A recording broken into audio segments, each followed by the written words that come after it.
The Vrexil fleet hung motionless in space, every ship locked in the Indomitable's targeting systems. In his war room, Commander Volrax felt something he had never experienced before. True fear. His scales had turned a pale gray, the color of death among his people. "Sir, what are your orders?" his tactical officer asked quietly. Volrax couldn't speak. He could only stare at the display showing that single human ship, holding his entire fleet hostage. 300 warships, the pride of the Vrexil military, rendered helpless by one vessel. On the council station, the chamber had erupted in chaos. Ambassadors shouted over each other, their carefully maintained dignity forgotten. The Keltharian ambassador pulsed with rapid color changes, a sign of extreme distress. "This cannot be happening. One ship should not be capable of this." "But it is capable," Ambassador Hyun Kim said, his voice cutting through the noise. "That's what we've been trying to tell you. You judged us based on old data and assumptions. You never asked what we had become." The Vrexil ambassador's scales flickered between anger and fear. "This is a trick, some kind of deception. They cannot possibly have the power they're displaying." "Dr. Lee," Captain Jiwon Park said over the open channel, "please explain to the council what they're seeing." Dr. Yuna Lee's calm voice filled the chamber. "What you're witnessing is the result of human innovation. Our reactor is based on controlled fusion, but we've refined the process far beyond what your species achieved. We can generate more power in a smaller space with greater efficiency. Our weapon systems use magnetic acceleration and directed energy in ways your technology hasn't explored. And our defensive systems combine multiple technologies working in perfect harmony." She paused, then continued. "But the real difference isn't the technology itself. It's our approach to problem solving. Humans have been fighting for survival since we first stood upright. We learned to innovate constantly, to never be satisfied with good enough, to always push for better. Your species achieved comfortable technology levels and stopped advancing. We couldn't afford to stop." In the Indomitable's pilot bay, Lieutenant Jiho Nam sat in his cockpit, monitoring the drone squadron. "Captain, request permission to launch drones for demonstration." "Permission granted," Jiwon replied. "But remember, this is a demonstration only. No weapons active. I want to show them our capabilities, not threaten them." "Understood, Captain. Launching now." The Indomitable's launch bays opened and 50 autonomous combat drones emerged. Each drone was small, about the size of a fighter craft, but they moved with inhuman precision. They were controlled by advanced artificial intelligence, capable of making decisions faster than any biological pilot. The drones spread out in a perfect formation, then accelerated. What happened next made the council ambassadors gasp in disbelief. The drones moved through the Vrexil fleet like dancers performing an impossible ballet. They wove between warships at speeds that should have been impossible in such close quarters. They executed maneuvers that would have killed any biological pilot from the G-forces. They demonstrated turns, stops, and accelerations that defied physics as the council understood it. One drone flew directly between two Vrexil destroyers with less than 5 meters of clearance on each side, moving at relativistic speed. Another performed a loop around a battleship's main cannon, so close that it could have touched the barrel. A third executed a perfect spiral through a formation of smaller vessels, never coming within a millimeter of collision. Commander Taeyong provided running commentary. "Each drone is equipped with weapons equivalent to your heavy fighters. They're showing you their maneuverability. But if we wanted, they could have disabled every ship in your fleet in the time it took them to dance through your formation. We're choosing not to." Ensign Hana Bay, monitoring communications, looked up from her station. "Captain, I'm intercepting Vrexil internal communications. They're in complete disarray. Multiple ships are requesting permission to retreat. Their commander isn't responding to their calls." "Understood," G1 said. "Continue monitoring." The drones completed their demonstration and returned to the Indomitable's launch bays. The entire display had taken less than 2 minutes. In that brief time, they had proven beyond any doubt that the human ship could have destroyed the Vrexil fleet without breaking formation. Lieutenant Sora Kwan noticed something on her display. "Captain, we're receiving a transmission from the council station. Ambassador Kim is requesting a private channel." "Put him through to my ready room," Jiwon said. She stood and walked to the small office adjacent to the bridge. "Ambassador, what can I do for you?" Hyun's face appeared on the screen. He looked tired but satisfied. Captain, the council is starting to understand. But I need you to make one more demonstration. They need to see your full power output.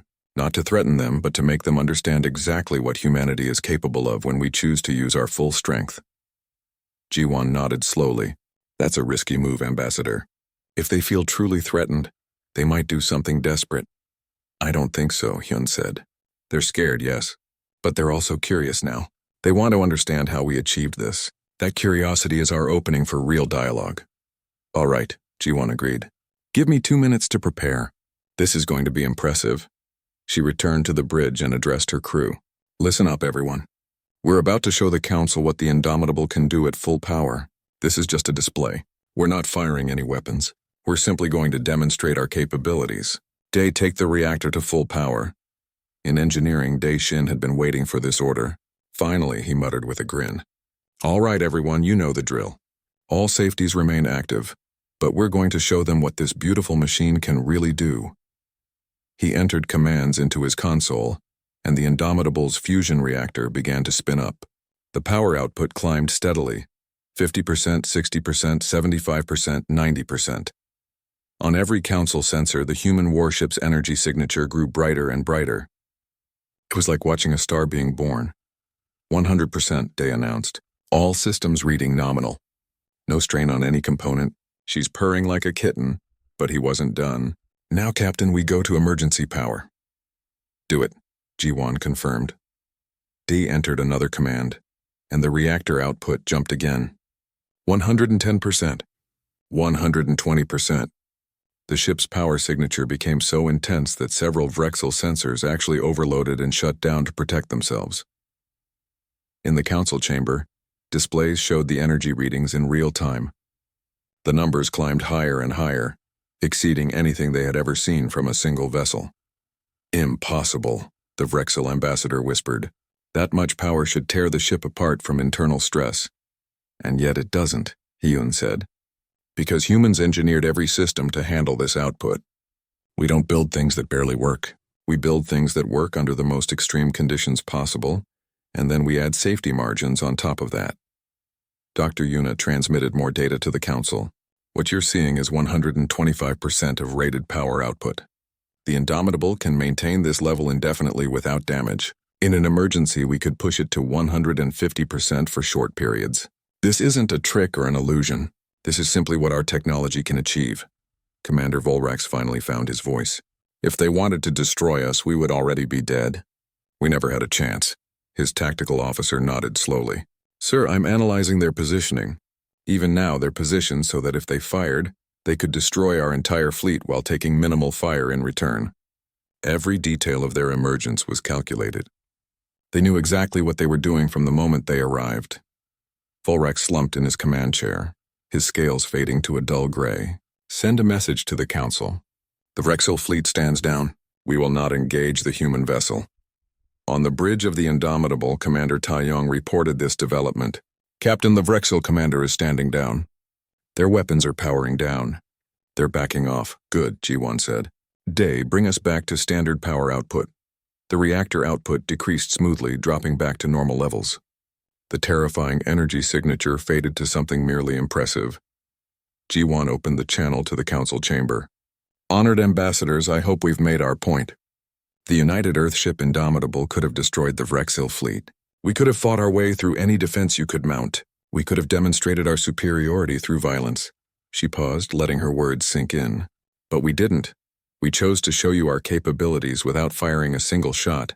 We chose demonstration over destruction. We chose to prove that humanity understands the difference between having power and using it.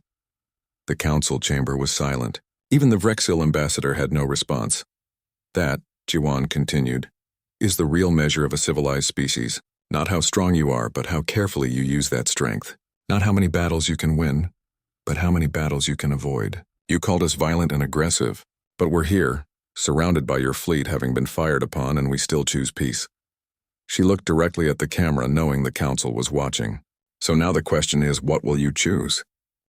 The grand chamber floated in the darkness of space, a massive structure that had witnessed 10,000 years of galactic history. Inside, Ambassador Hyun Kim stood alone on the speaking platform, surrounded by 12 towering screens. Each screen displayed a different alien species, and each one looked down at him with barely concealed contempt. Hyun adjusted his diplomatic uniform and met their gazes without flinching. He had been Earth's representative for 3 years, and in that time he had learned one important truth. The Galactic Council did not see humans as equals. They saw them as children playing with dangerous toys. The largest screen flickered and the Rexil ambassador spoke. His species resembled giant serpents covered in crystalline scales that reflected the chamber's blue light. When he spoke, his voice echoed through multiple translators, making it sound like thunder. The Council has reached its decision, human. Your species will surrender all military vessels within 72 hours. You will accept protectorate status under our guidance. This is not negotiable. Hyun took a slow breath. With respect, Ambassador, Earth cannot accept these terms. We have broken no laws. We have attacked no one. Why are we being punished? Another screen lit up, showing the Keltharian ambassador. Her species looked like floating jellyfish made of pure energy, pulsing with different colors as she communicated. You refuse to share your faster-than-light technology. You build warships in secret. You expand your colonies without council approval. These actions show hostile intent. We build ships to protect ourselves, Hyun said calmly. We explore space because it is in our nature. And our FTL technology is our own discovery. We are not obligated to hand over our innovation simply because you demand it. The Vrexil ambassador's scales turned from blue to angry red. Your arrogance will be your downfall, human. For millennia, the Council has maintained peace in this galaxy. We do not tolerate species who refuse to follow our guidance. You are young, aggressive, and dangerous. You must be controlled before you become a threat. Hyun wanted to laugh at the irony. The Council called humans aggressive, yet here they were, threatening military action against a peaceful species. But he kept his face neutral. And if we refuse? Then the Vrexil fleet will enforce compliance, the Serpent ambassador said coldly. 300 warships are already moving toward your system. They will arrive in 72 hours. When they do, you will surrender your vessels or we will take them by force. After we destroy your orbital defenses, of course. The other council members remained silent, their approval clear in their stillness. They had voted on this action days ago. This meeting was just a formality, a chance to tell the humans their fate before carrying it out. Hyun felt anger burn in his chest, but he forced it down. Getting emotional would change nothing. Instead, he asked a simple question. Why do you fear us so much? The chamber went silent. Several ambassadors shifted uncomfortably on their screens. Finally, the Keltharian spoke again, her colors turning a cautious orange. We do not fear you. We fear what you might become. Your species has been violent since you first learned to use tools. You have fought more wars on your single planet than most species fight in their entire existence. You survived an ice age, multiple extinction events, and you nearly destroyed yourselves with nuclear weapons. Yet somehow you always survive. You always adapt. You always become stronger. And that frightens you, Hyun said quietly, because your species stopped adapting thousands of years ago. The Vrexil ambassador's scales turned bright crimson. Silence. You have been given our terms. Accept them or face destruction. The council has spoken. The screens went dark one by one, leaving Hyun alone in the chamber. He stood there for a moment, looking out at the stars visible through the transparent dome above. Then he tapped his communication device. Ambassador Kim to Earth Command. The council has issued their ultimatum. They're sending their fleet. The response came immediately. It was Admiral Min-ho Choi, commander of Earth's Defense Force. His voice was steady and professional. We received your transmission, Ambassador. The Indomitable is ready. Captain Park is waiting for the order. Send her, Hyun said. Let's show the council who they're dealing with. Across the galaxy in Earth's orbital shipyard, Captain Ji-won Park stood on the bridge of the UES Indomitable. The warship was humanity's newest achievement, a vessel that represented everything humans had learned in their short time among the stars. It was sleek and dark, covered in armor that could absorb energy weapons and deflect kinetic rounds. Inside it housed technology the Council had never seen. Ji-won was a veteran of Earth's conflicts, a woman who had commanded ships since she was 25 years old. Now, at 42, she was one of humanity's most experienced captains. She looked at her crew and saw their nervous energy. They knew what was coming. Status report, she said calmly. Commander Tae-young Han, her tactical officer, checked his displays. All systems operational, Captain. Weapons at standby. Engines ready. We can jump on your command. Dr. Yuna Lee, the science officer, looked up from her station. FTL calculations complete. We'll arrive at the council chamber in 6 hours using the slipspace corridor. 6 hours, Lieutenant Sora Kwan said from communications. The council's fleet will take 3 days to reach Earth. We'll be there long before they expect anyone. Jiwan nodded. That's the idea. The council thinks we're afraid. They think we'll panic and surrender. They're about to learn they were wrong. She sat in her command chair and gripped the armrests. Send a message to Admiral Choi. Tell him the Indomitable is departing Earth orbit. We'll deliver humanity's answer in person. In the engineering section, Chief Engineer Dae Shin monitored the reactor. The power core hummed with barely contained energy, a fusion system that could output more power than most space stations. Around him, his team worked quickly, making final preparations for the jump. All reactor systems stable, Dae reported over the ship-wide channel. We're ready when you are, Captain. Jiwon took one last look at Earth through the viewport. The blue planet hung in space like a jewel, beautiful and fragile. She had sworn to protect it, and she would keep that oath no matter what the council threw at her. Take us out, she ordered. Maximum stealth protocols. I want to arrive undetected. The Indomitable's engines flared to life, pushing the warship away from Earth. As it moved beyond the orbit of Mars, space itself seemed to tear open in front of the ship. A corridor of twisted starlight appeared, and the Indomitable slipped inside. Behind them, Earth waited in silence. The 72 hours had begun. The council expected surrender. They were going to get something very different.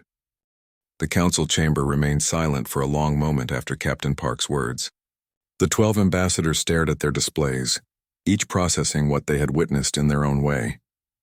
The Indomitable hung in space like a silent promise, neither threatening nor retreating, simply existing as proof of human capability. Finally, the Keltharian ambassador spoke, her colors shifting to a contemplative blue.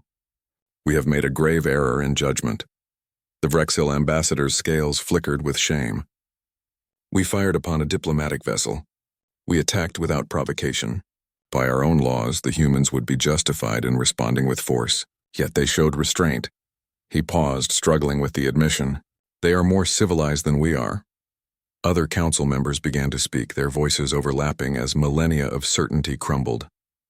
The species that had ruled the galaxy for 10,000 years were confronting an uncomfortable truth. They had become arrogant and stagnant while claiming to represent the peak of civilization. Ambassador Yun Kim stood on his platform and waited for silence. When the chamber quieted, he spoke carefully. The council was founded on noble principles. You sought to maintain peace, to prevent war, to guide younger species toward prosperity. Those are admirable goals. But somewhere along the way, you confused guidance with control. You began to see any species that didn't follow your exact path as a threat. He gestured to the screen showing the Indomitable. Humanity is different from you. We come from a harsh world that forced us to adapt constantly. We developed different technologies, different strategies, different philosophies. That doesn't make us wrong. It makes us diverse. And diversity is strength, not weakness. An older ambassador, one who had been silent until now, finally spoke. His species resembled great stone creatures, slow-moving and ancient. You speak wisdom, human. We have forgotten that the galaxy is vast enough for many paths. We tried to force all species onto one road, believing it was the only way. But perhaps there are many ways to reach the stars.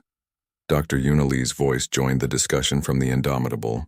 With your permission, I'd like to share some data. The Council's technology is impressive and reliable. It has served you well for thousands of years. But it hasn't advanced significantly in all that time. You achieved a comfortable level and stopped pushing forward. There's nothing wrong with that approach if your environment remains stable. She brought up comparative charts showing technological development over time, but humanity comes from an unstable environment. We've had to keep innovating just to survive. Look at our technological curve versus yours. Your advancement was rapid at first, then plateaued. Ours has been consistently steep because we never had the luxury of stopping. The charts showed the stark difference. Council technology had reached a plateau 8,000 years ago. Human technology showed exponential growth, especially in the last 2 centuries. Now look at what happens when we share knowledge, Yuna continued, bringing up projection models. If the Council and humanity work together, Combining your stability and our innovation, both civilizations benefit. Your understanding of large-scale governance and our problem-solving approach could create something better than either of us could achieve alone. In the Vrexil war room, Commander Volrax studied these same projections. His tactical officer stood beside him analyzing the data. "Sir, if these projections are accurate, a human-council partnership could advance our technology by centuries within a few decades." Volrax nodded slowly. "And militarily?" "Sir, with respect, that's the wrong question. The humans have proven they don't need our military. We need theirs. Or rather, we need the security of knowing they're allies instead of enemies." The tactical officer pulled up another display. "But more than that, we need their innovative mindset. We've been using the same tactics for thousands of years. They've already shown us 3 new approaches we never considered, and they weren't even trying to teach us." Volrax's scales shifted to a thoughtful green. "You're right. Pride made me blind. I assumed our numbers meant automatic superiority. I never considered that quantity doesn't matter if quality is sufficiently advanced." He stood straighter. "Open a channel to the human captain. It's time I apologize properly." On the bridge of the Indomitable, Lieutenant Sora Kwan announced the incoming transmission. "Captain, Commander Volrax is requesting to speak with you directly." Jiwan nodded. "Put him through to the main screen." The Vrexil commander appeared, his scales showing the humble gray of regret. "Captain Park, I owe you and your crew an apology. I acted out of arrogance and fear. I ordered an attack on a diplomatic vessel, and I did so because I was too proud to admit that my understanding was limited. You could have destroyed my fleet in response. Instead, you showed me mercy and taught me a valuable lesson." Jiwan inclined her head respectfully. "Commander, you're not the first military officer to act on incomplete information, and you won't be the last. What matters is what you do with the lesson you've learned. Your fleet performed admirably given what you knew. No apology is necessary between soldiers who were both doing their duty." Volrax's scales brightened slightly at her words. "You are generous, Captain. I hope that in the future, my fleet and yours might train together. I believe we have much to learn from each other." "I would welcome that, Commander."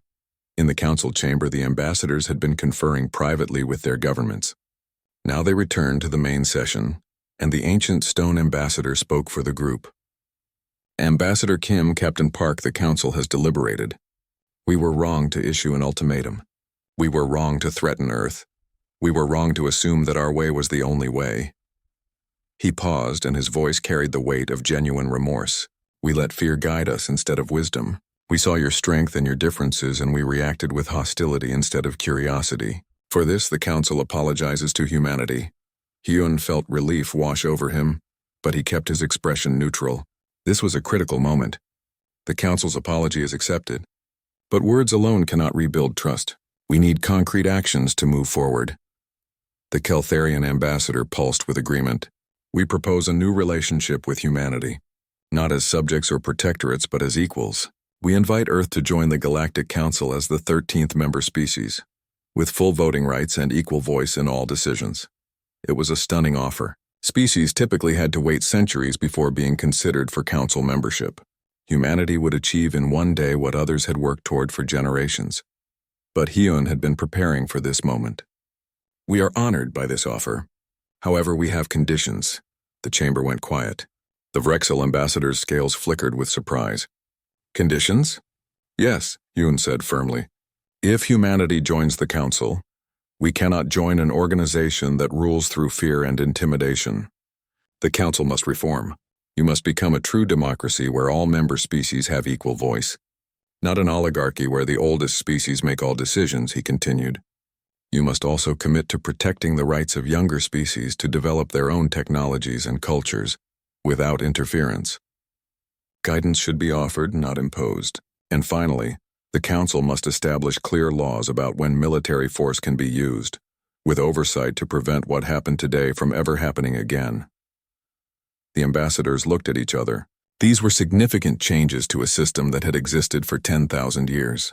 But they were also reasonable requests from a species that had just proven it could destroy their entire military if it chose to. The stone ambassador spoke slowly. "Your conditions are fair. They will require time to implement. The Council's structure has been unchanged for millennia. Reforming it will be a massive undertaking." "We understand," Hyun said. We're not asking for instant change, but we need commitment to the process. We need to know that the Council is serious about becoming what it claims to be, a force for peace and prosperity, not control. Captain Jiwan Park added her voice. And while the politicians work out the details, I have a suggestion for the military side. Commander Volrax mentioned joint training exercises. I propose we establish a military exchange program. Our officers train with yours with ours. We share tactics, strategies, and innovations, not to prepare for war, but to ensure that if war ever comes from outside the Council, we can defend together effectively. Commander Volrax's image appeared in a corner of the display, his scales showing enthusiastic yellow. An excellent proposal, Captain. I would be honored to host the first human officers in my fleet. Over the next several hours, the details were hammered out. The Council would begin a reform process, with humanity providing advisors and assistance. Earth would join as the 13th member with equal voting rights. Military cooperation would expand gradually, building trust through shared experience. Dr. Yuna Lee proposed a scientific exchange program as well, allowing researchers from all species to work together on projects. Imagine what we could discover, she said excitedly. Your long-term studies combined with our innovative approaches. We could make breakthroughs that would benefit everyone. As the agreements took shape, Ensign Hana Bay monitored communications traffic. She noticed something interesting and reported to Captain Park. The Rexel command ship dominated the fleet formation like a metal mountain floating in space. Inside the war room, Commander Volrax studied the holographic display showing 300 warships arranged in perfect attack formation. His crystalline scales gleamed with satisfaction. The humans would surrender when they saw this force approaching their primitive world. Status of the human fleet? He demanded. His tactical officer, a younger Vrexil with darker scales, checked the sensors. Our intelligence reports 12 human warships in their system. All outdated designs. Their largest vessel is only half the size of our destroyers. They have no chance against us, Volrax laughed, a sound like rocks grinding together. The Council worries too much. These humans are no threat. They simply need to be taught their place in the galactic order. He turned to his communications officer. Send a message to the Council. Tell them we will arrive at Earth in 3 days. The humans will surrender without a fight. While the Vrexil fleet moved confidently through space, Ambassador Hyun Kim sat in his quarters aboard the Council station. He couldn't sleep.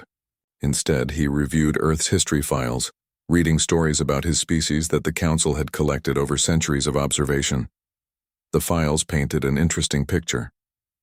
The Council had been watching Earth since humans first discovered fire. They had observed every war, every disaster, every moment of triumph and tragedy. What fascinated Hyun was how the Council interpreted what they saw. One report caught his attention. It was written 500 years ago by a Council observer. The alien had watched World War II and concluded that humans were irredeemably violent. These creatures fight with a savagery unknown among civilized species, the report stated. They should be eliminated before they discover space travel. But another observer had written a different conclusion. Human warfare is brutal because their world is brutal. They did not choose violence. Their planet forced them to become warriors just to survive. Every winter could kill them. Every drought meant starvation. Every disease could wipe them out. They learned to fight because fighting was the only way to live. Hyun closed the files and looked out his window at the stars. The Council didn't understand. They came from easy worlds, planets where food was abundant and weather was gentle. Their evolution had been peaceful. They had never needed to struggle the way humans did. Earth had been different. Earth had been harsh, unforgiving, and deadly. Humans had survived ice ages that should have killed them. They had endured plagues that wiped out half their population. They had faced extinction dozens of times, and each time, they had adapted and survived. That struggle had made them strong. It had made them innovative. It had taught them to never give up. The Council looked at that history and saw violence. They should have seen resilience. Aboard the Indomitable, Dr. Yuna Lee worked in her laboratory, preparing the data she would present to the Council. She was a scientist first, a soldier second, and she believed the truth would change minds. Her assistant, a young researcher named Bora, helped organize the files. Dr. Lee, do you really think the Council will listen? They seem determined to see us as enemies. Yuna smiled gently. They will listen when they understand what we truly are. The Council thinks human technology is dangerous. They don't realize that our technology exists because we had no choice but to innovate. Let me show you something. She pulled up a hologram showing Earth's history. 300,000 years ago, humans nearly went extinct. Our population dropped to less than 10,000 individuals. We survived by learning to use tools, to make fire, to work together. Every advance we made was born from necessity. Bora watched the timeline scroll forward. The council species never faced such challenges. Exactly, Una said. The Vrexil evolved on a planet with perfect temperature. The Keltharians developed in gas clouds where resources floated everywhere. They never had to struggle for survival. So when their technology reached a comfortable level, they stopped innovating. Why improve something that already works well enough? But humans kept pushing forward, Bora said, understanding dawning on her face. Because we had to, Una confirmed. Our world kept throwing new challenges at us. Ice ages, volcanic eruptions, diseases, droughts. We couldn't afford to become comfortable. So we kept inventing, kept improving, kept adapting. That's why our FTL drive is faster than theirs. That's why our weapons are more advanced. Not because we're naturally superior, but because we never had the luxury of stopping. On the bridge, Commander Taeyong Han ran combat simulations against the Vrexil fleet. The tactical computer showed the same result every time. The Indomitable could defeat the entire Council Armada without taking significant damage. But that wasn't the mission. Captain Park had been clear. They weren't going to fight unless absolutely necessary. Lieutenant Sora Kwan watched over his shoulder. Those simulations assume they fight like the data suggests. What if they have surprises? Taeyong shook his head. They won't. I've studied their tactics for years. The Council hasn't fought a real war in 8,000 years. Their battles are ceremonial displays. They've forgotten how to actually fight. We haven't, Sora said quietly. No, Taeyong agreed. Humans have been fighting since we climbed down from the trees. It's in our blood. But that's also why we're so good at knowing when not to fight. The Council thinks violence is our only language. We're going to teach them that we speak diplomacy just as fluently, especially when backed by the ability to destroy them if necessary. In engineering, Daishin made final adjustments to the ship's systems. The Indomitable was his masterpiece, the culmination of everything humanity had learned about spacecraft design. Every system had redundant backups. Every weapon had been tested 1,000 times. Every defense had been optimized for maximum efficiency. His team worked around him, checking and rechecking everything. They knew what was at stake. If this mission failed, the Council would attack Earth. Millions could die. There was no room for error. Chief, the reactor is running at 23% capacity, one engineer reported. Should we increase output? Day smiled. No, keep it there. I want them to think we're barely using any power. When we need to show them what this ship can really do, the jump from 23% to full power will make quite an impression. Captain Jiwon Park walked through the ship, visiting each section. She stopped to talk with her crew, offering encouragement and checking morale. These people had volunteered for this mission knowing they might not come home. They deserved to see their captain face to face. In the mess hall, she found pilot Jiho Nam eating with his drone squadron. The young pilot stood when she entered, but Jiwon waved him back down. At ease, Lieutenant. How are your birds? Ready to fly, Captain, Jiho said with confidence. The new autonomous combat drones are responding perfectly. If we need to demonstrate our capabilities, they'll put on quite a show. Let's hope it doesn't come to that, Jiwon said. But I'm glad they're ready. Get some rest. We arrive in 4 hours. As she left the mess hall, her executive officer fell into step beside her. Captain, a word? Jiwon nodded, and they stepped into a private corridor. What's on your mind? The crew is confident, but some are worried. What if the Council refuses to back down? What if they force us to fight? Jiwon looked her officer in the eye. Then we fight. And we win. But that's the last resort. Our job is to make them understand that attacking Earth would be the worst mistake they ever made, without actually having to prove it by destroying their fleet. We're here to prevent a war, not start one. The Indomitable raced through slipspace, covering distances that would take Council ships days in mere hours. Inside that corridor of twisted light, the crew prepared for whatever awaited them. They were ready to face the most powerful military force in the galaxy. They were ready to stand for Earth. They were ready to show the Council that humanity would never bow. Commander Volrak stood in the center of his war room, feeling pleased with himself. The Vrexil fleet had formed a perfect blockade formation around the council chamber station. 300 warships arranged in concentric spheres, each layer providing overlapping fields of fire. Nothing could penetrate this formation. Nothing could surprise them. "Sir, we've completed the security sweep," his tactical officer reported. "No ships detected within 1 million kilometers. The area is secure." Volrax's scales flickered with satisfaction. "Excellent. The humans are no doubt cowering near their planet, debating whether to surrender now or wait for us to arrive. They lack the courage to face us directly." On the council station, Ambassador Hyun Kim received a private message on his secure channel. He read it quickly and a small smile crossed his face. He tapped a response. "Understood. I'll be ready." In the council chamber, the 12 ambassadors had gathered for another session. The Vrexil ambassador appeared on his screen, boasting about the fleet's position. "The human response time is now down to 60 hours. Soon they will have no choice but to accept our terms." The Keltharian ambassador pulsed with uncertain colors. "Perhaps we are being too harsh. The humans have committed no actual crimes. They refuse to obey," the Vrexil ambassador snapped. "That alone is crime enough. The council's authority must be absolute or we lose all power to maintain order." Yun listened to them argue, saying nothing. He checked his chronometer. Any minute now. Aboard the Indomitable, Captain Ji-won Park watched the countdown on her display. 30 seconds to exit point. "All stations, report status. Tactical ready," Commander Taeyong-han said. "Targeting systems armed. All weapons at standby. Navigation locked," the helm officer reported. "Exit coordinates confirmed. We'll arrive exactly in the center of their formation. Engineering stable," Daishin's voice came through. "Stealth systems operating at maximum efficiency." "They won't see us until we want them to." "Communications ready," Lieutenant Sorakwan said. "Channels prepared for broadcast on all council frequencies." Dr. Yuna Lee looked up from her science station. "Sensors at full power. I'm recording everything. This will be excellent data." Ji-won allowed herself a small smile. Her crew was ready. 10 seconds. "Prepare for emergence." In the Vrexil war room, alarm suddenly screamed to life. Volrax spun toward his tactical officer. "What is that?" "Sir, I don't know. The sensors are showing a massive energy reading, but I can't locate the source. It's like space itself is tearing open right in the middle of our formation." "That's impossible," Volrax roared. "Nothing can open a slip-space corridor that close to our ships.